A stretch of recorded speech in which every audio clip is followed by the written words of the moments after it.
po, kami po ang Soft Boys from Holy Trinity School. Nasa kay branch po. Nandito po kami para interviewin po kayo tungkol sa panahon po ni Marcos. Ako po pala si Aizen Nathan Leonda, 16 years old po. And siya po Ako po si Christine Sargal Sally, 16 years old po, taga-Bagong po, Bicol City po. Magandang hapon din sa inyo. Maaari po ba namin mahingi ang inyo pong pangalan? Ako nga pala si Telma Bichay Dabali. Taga rito sa pinagtuunan Lipa City. Ako ay 58 years old at nagtatrabaho sa LG Lipa. Naghanda po kami ng ilang katanungan tungkol nga po dun sa panahon ni Marcos. Sa una po namin katanungan, makapagbigay po ba kayo ng mga naalala niyong karanasan sa panahon po ni Marcos?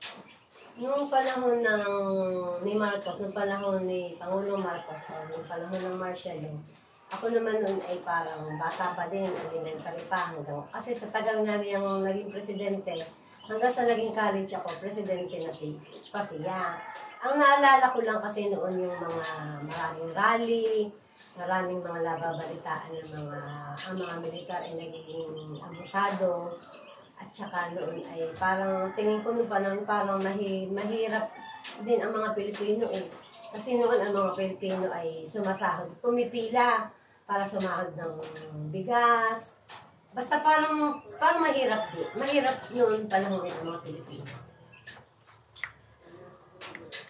Susunod pa na katanungan, naapektuhan po ba ang iba ninyong pamilya? Halimbawa, po mga pinsan, tito, di ba po? Wala namang naapektuhan sa aking mga kamag-anak, sa pamilya.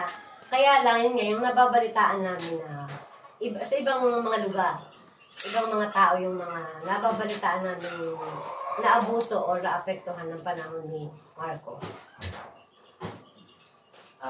Gaano po kahigpit ang panahon ni Marcos po? Anong panahon ni Marcos, parang ang ano ko mahigpit kasi yung naririnig ko sa mga matatanda na noon daw, dapat daw pagsapit ng alas 6 ng hapon, ang mga kabataan nasa loob na ng bahay. At saka nung panahon yun, bawal mo sabihin lang ang Marcos. Hindi pwede yun, bawal yun. Sabi, huhulihin. Tapos noon ay nakakatakot kasi mababalitaan mo na lamang na may mga dinudukot, yung mga kabataan, marami nung aktivista. Yun yung mga hinuhuli nila, ang iba nga kinukulong nila. Marami din yung mga nawawalang mga lalong mga kabataan, basta't ikaw ay parang kapag pinuligsa mo si Marcos. Susunod po katanungan, sa tingin niyo po ba, positibo o negatibo ang pamumuno po ni Pangulong Marcos? Ang pamumuno kasi ni Marcos, nung mga unang parte, nung first, unang pasok ng kanyang pamumuno, parang tingin ko maganda naman. Yung sa nabasa ko at sa narinig ko sa mga matatanda, maganda naman kasi parang nakilala din tayo. Tapos ay maraming ng mga ipinagawa. Kita naman natin ngayon, maraming mga, yung produkto ng panahon na yung mga pinagawang mga kalsada, basta marami din naman siyang naipagawa. Kaso sa pagtagal niya sa kanyang posisyon, parang nangyari ay naabuso din. Tapos ay dahil nga nag-declare siya ng martial law, nawala ng demokrasya ang Pilipinas. Parang nahawakan sa liig ang mga tao. Parang nawala ng kalayaan, kinitil ang kalayaan ng mga Pilipino. Yun yung positibo at negatibo. Kung kayo po ang tatanong, sang-ayon po ba kayo sa martial law kung sakaling babalik po kayo sa nakaraan? Kung ako ang tatanungin, ayoko ng martial law. Kasi parang wala kang kalayaan eh. Kasi dikta lang nila ang gagawin mo. Hindi, katulad natin ngayon, malaya tayong magsalita ng kung ano nasa loob natin. Nung panahon ng martial law, bawal. Hindi ka pwede magsalita kasi pag nagsalita ka ng laban sa kanila, pag sinabi mo ang gusto mong sabihin, ikaw ay huhulihin. Minsan nga, nawawala na yung hinuhuli nila mga kabataan, yung kinukulong, hindi na nakikita. Tayo ngayon, malaya tayo sabihin ang gusto natin, malaya tayong gawin ang gusto natin, malaya tayong magsalita kung ano nasa sa loob natin. mayroon tayong, may demokrasya, may kalayaan. Ano po? Kung sa inyo pong palagay, ano po yung aral na nakuha niyo po doon panahon ni Marcos po? Ang aral na nakuha noon sa panahon ni Marcos ay yung matuto yung halimbawa kung anong ating paniniwala, kung anong ating pinaglalaban, kung anong gusto natin at sa palagay natin tama, dapat ipaglaban natin. Mabuti nga mayroong isang Ninoy Aquino. Siya kasi ang parang gumising sa mga Pilipino. Kasi noon siya lang ang lumalaban kay Marcos eh. Siya lang ang malakas ang loob na tumuligsa sa mga ginagawa ni Marcos. Kaya parang yung demokrasya yan, nanggaling yan, parang yan ay pamana sa atin ni Ninoy Aquino. Yun yung, kaya tayo nagkaroon ng kalayaan. Nagising ang mga Pilipino nung namatay si Ninoy Aquino. Hanggang doon na lang po ang mga katanungan. Sige, salamat sa inyo sa pagbibigay nyo din sa akin ng chance na maibahagi ko yung aking mga nalalaman tungkol sa martial law. Ng panahon ni Marcos. Salamat din po. Salamat din po sa inyo.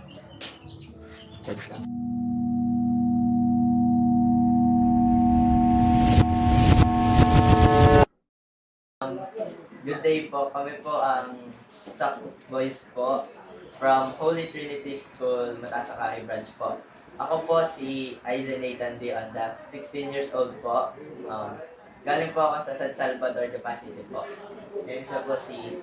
Ako lang po si Prince Clint Calical-Sali, 16 years old, and taga Bagong Pok, Pasig, Batangas. Nice to meet you. Nice to meet you. Narito po kami para hingin po ang inyong yung mga naaalala po about sa Marcos era po. Maaari po ba namin mahingi po ang inyong pangalan? Ako si Lourdes Unto. Meron po kami mga hinandang katanungan po tungkol po dun sa panahon nga po ni Marcos. Para po sa unang katanungan namin, makakapagbigay po ba kayo ng naaalala nyo karanasan sa panahon ni Marcos po? Ang naalala ko noong panahon ni Marcos noon, Marcos o Martial Law? Martial Law? Pwede rin po. Oo. Noon, nung panahon ni Marcos, bawal ang mahaba ang buhok. Bawal ang mahaba ang buhok, hindi ka pwedeng magmahaba. Mayroon talaga silang hinuhuli nila, sinisita nila yung mahaba ang buhok. At saka, yung bawal mong tuligsain o pagsabihan ng masamang mga salita ang Marcos regime. Lalo na si Marcos, sabihin mo yung Marcos, yung pangalan talaga ni Marcos, bawal mo sabihin, kailangan Presidente Marcos. Ganun. Sa susunod po na katanungan, naapektuhan po ba ang iba ninyong pamilya? Halimbawa po mga pinsan, tito at iba po. Siguro masasabi ko, apektado naman lahat dahil doon nga sa martial, doon nga sa curfew, yon ang naapektuhan. Pero other than that, wala namang ibang, kasi matitino naman yung mga family namin, gano'n. Sino yan? Saan na rin? Yun. Gaano po kahigpit nung panahon po? Ano sa akin dahil? Mahigpit talaga. Hindi ka po pwedeng, dahil nga sa may curfew hours, hindi ka po pwedeng makikita sa lansangan. Basta pagdating ng ganitong oras na kailangan nasa loob ka na ng pamamahay. Kaya lahat susundin mo ang patakaran talaga dahil kung hindi, kahuli ka, matatapan ang mga mga pulis nun, nakakatakot. Ganun. Sa ating katanungan, sa tingin niyo po ba, positibo o negatibo po ang pamumuno ni dating Pangulong Marcos po?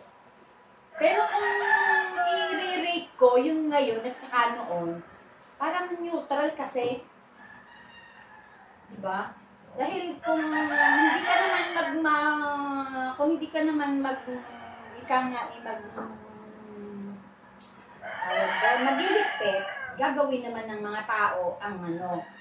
Pero kung meron din naman pahalimbawa, pag ikaw ay hindi mahigpit, gagawin din naman ng mga tao. Kaya nasa neutral. nakadepende na rin yun sa tao kung papaano sila sumunod, diga, sama-sama, sumunod sila sa mabuti. Sa akin neutral. Kung kayo po ang tatanungin, sang-ayon po ba kayo sa martial law kung sakaling babalik po kayo sa nakaraan? Pero hindi na siguro. Dahil parang, hindi na. Ayaw ko na dahil, kasi,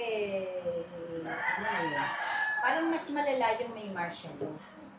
Meron din namang nung panahon ng martial law, may nangyayari din ngayon. Tulad ng basta ka na lang din papatay, riding yung tali, hindi nila gusto, o di ba ganun din ang ginagawa nila? Kaya parang nag-aalanganin din ako na sagutin na pwedeng kung ibabalik, sanay ng tao. Sanay na rin ng tao. Ano po yung sa tingin niyo po ang may bibigyan yung aral para po sa mga kabataan, kagaya po namin, sa panahon po ngayon? Ano po yung may bibigay na aral niyo po sa kanila? Siguro, may bigay ko ng aral, sumunod na lang. Kasi wala namang mawawala kung isusunod ka. Diba? Yun. Sumunod ka sa patakaran ng gobyerno dahil hindi naman, hindi naman masama siguro, hindi naman nag-uutosan sila na patay at tumatay. Diba? Sumunod na lang para walang problema. Tulad halimbawa ng huwag ka magdroga. Ba't ka magdodroga? Alam mo masama, sumunod ka. Kung gusto mo mapabuti ang buhay mo, sumunod ka. Diga, ganun ang mamamayan. Maraming salamat po. Thank you, welcome.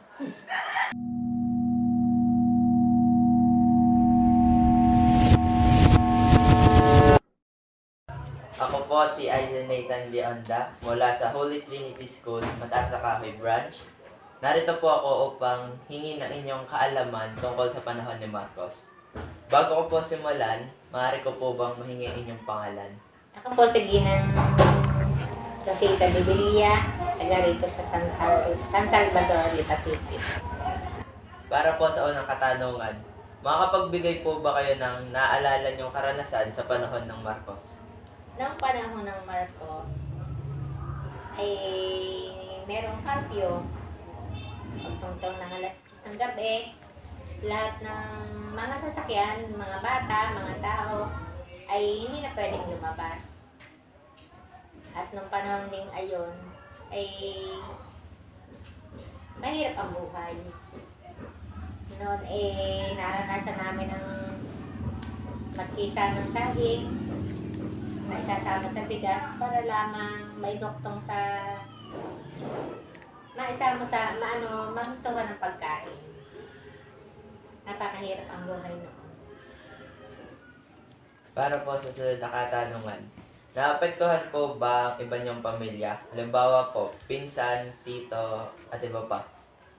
Hindi naman. Hindi naman sila naapektuhan. Sa tingin ko lamang sa kanila ay yung hindi sila nababaguhan sila dahil nung panahon hindi si Marcos ay nakakalabas pasok sila kahit anong oras ng gabi.